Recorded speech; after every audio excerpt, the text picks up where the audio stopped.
प्यारे बच्चों, class 12th English में जो सेक्शन ए होता है दूसरा पैसा 4 नंबर का आता है नोट मेकिंग और टाइटल। लोग इसे कठिन समझते हैं, जबकि कठिन होता नहीं, बहुत सिंपल होता है।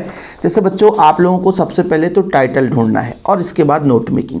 तो टाइटल जब आप ढूंढोगे बच्चों, तो पूरे पैसेज में आप लोग खूब सारा पढ़ो और कोशिश यही करो कि 4-5 लाइन के अंदर ही आपको टाइटल मिल जाएगा।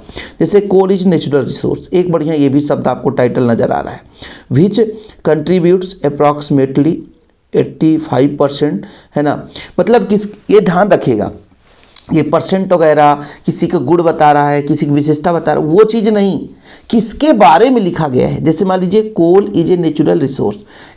कोल मतलब जो आपका बच्चों कोयले की फैक्ट्री है वो प्राकृतिक रिसोर्स है, क्या इसी के बारे में है ना भैया। आप लोग देखोगे द कोल डिपॉजिट, यानी कोल के ही बारे में, ठीक है। और भी आप देखोगे बच्चों, मतलब कोल रिसोर्सेस, यानी कोल रिसोर्सेस आपको नज़र आ रहा है कि भाई कोल के ही बारे में तो वर्णन चल रहा है। मतलब बार बार आप ढूंढोगे भाई, ये देखो कोल कैन बी ब्रॉडली क्लास, यानी कोल के बारे में है।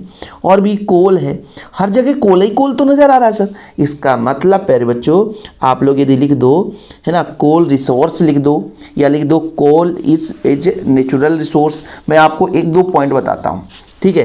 टाइटल जब आप लिखोगे बच्चों TITLE, टाइटल में या तो लिख सकते हो COAL, coal is a natural, क्या बच्चों, नेचुरल, नेचुरल क्या है, रिसोर्स है, रिसोर्स है, ठीक।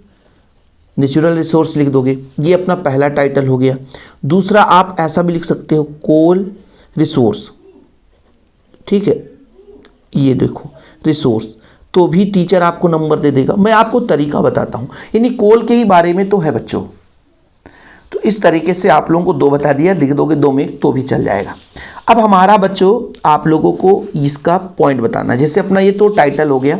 अब जब हम नोट मेकिंग करते हैं तो पहले आप लोग हेडिंग लगाओगे बच्चों नोट मेकिंग, क्या, नोट मेकिंग।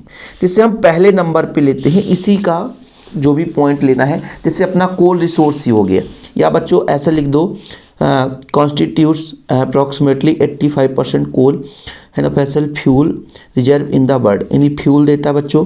कोयल डिपॉजिट, देखो भाई मैं सोचता हूँ एक पॉइंट को यहाँ से यहाँ तक में लिख देना है ना। ज़रूरी नहीं कि बच्चों आप क्या करो, तो आप क्या करो कि किस तरीके से, है ना, कॉन्स्टिट्यूट्स है तो आप लोग ऐसा भी लिख सकते हो कि कोल, क्या लिख दो, कोल है, और कोल के बारे में लिखना बच्चों तो कोल रिसोर्स लिख दें, क्या है ना।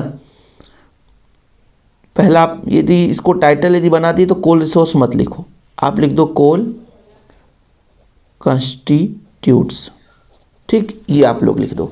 फिर बच्चों इसका 1.1, 1.2, 1.3, 1.4 जो भी लिखना है आपको, 4 पॉइंट लिख दो ना भाई। जैसे मैं कहता हूँ कि भाई आप लोग लिख दो 85% ऑफ द टोटल फ्यूल फूल, तो आप पहले पॉइंट में इसको लिख दो, यहाँ से यहाँ तक लिख दोगे, यहाँ से यहाँ तक लिख दिए। दूसरे पॉइंट द कोल डिजाइट ऑफ इंडिया, इसको आप यहाँ पे लिख दोगे, ठीक है सर। तीसरे पॉइंट है ना 99% country of the coal resource, इसको लिख देना बच्चों।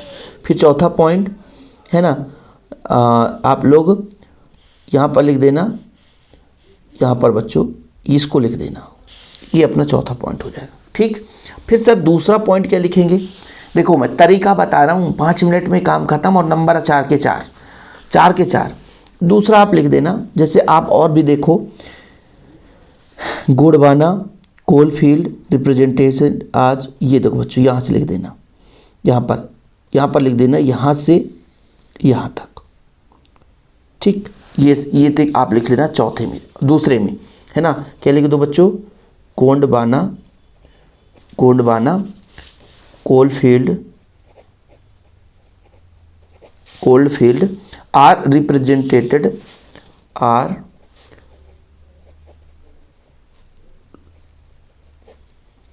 रिप्रेजेंटेड बाय आइसोलेटेड,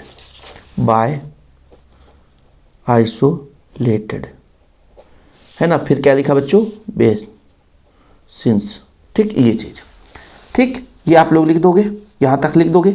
चलिए इसके बाद हम बात करते हैं तीसरा आप लिखो, जैसे आगे बढ़ जाओ बच्चों, है ना। क्लासीफाइड 2 कैटेगरी, मतलब आप लिख दो कोल क्लासीफाइड, है ना, कोल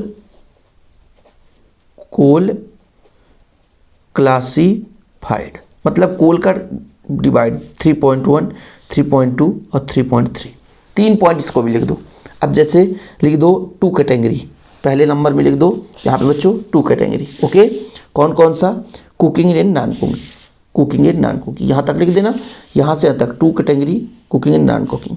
ओके, फिर आगे बच्चों प्रॉपर्टी एंड बीच यूज, फिर बच्चों यहाँ पर लिख देना, है ना, ये बच्चों दूसरा नंबर, ये आप लोग यहाँ से यहाँ तक लिख देना।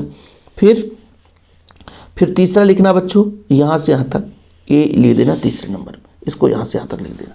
ठीक है, इतना भी लिख दोगे 3 नंबर पक गए। और फिर चौथा पॉइंट लिख के बच्चों आप लास्ट का एक आध लाइन लिख देना, है ना, डिपेंडिंग ऑन द, है ना, क्लोरिक वैल्यू। ओके, यहाँ से यहाँ तक आप एक लाइन और लिख देना, 4 पॉइंट लिख।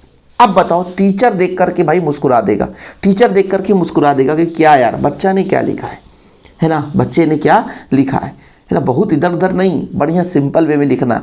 और भैया आप लोगों को कोई तुक्का बोले, भाई हिंदी मीडियम वाले बच्चों के लिए तो कठिनाई होता है, इंग्लिश मीडियम वाले बच्चे तो वैसे भी यार इंग्लिश बोलना जानते हैं, तो इंग्लिश में लिखने की क्या दिक्कत है, वो तो फटाफट लिख देते हैं। हाँ, कुछ लोग होंगे जिनसे नहीं बन पा रहा होगा, है ना। चलिए फिलहाल अभी के लिए इतना ही। वीडियो पसंद है तो लाइक करके शेयर करना। जय हिंद, वंदे मातरम।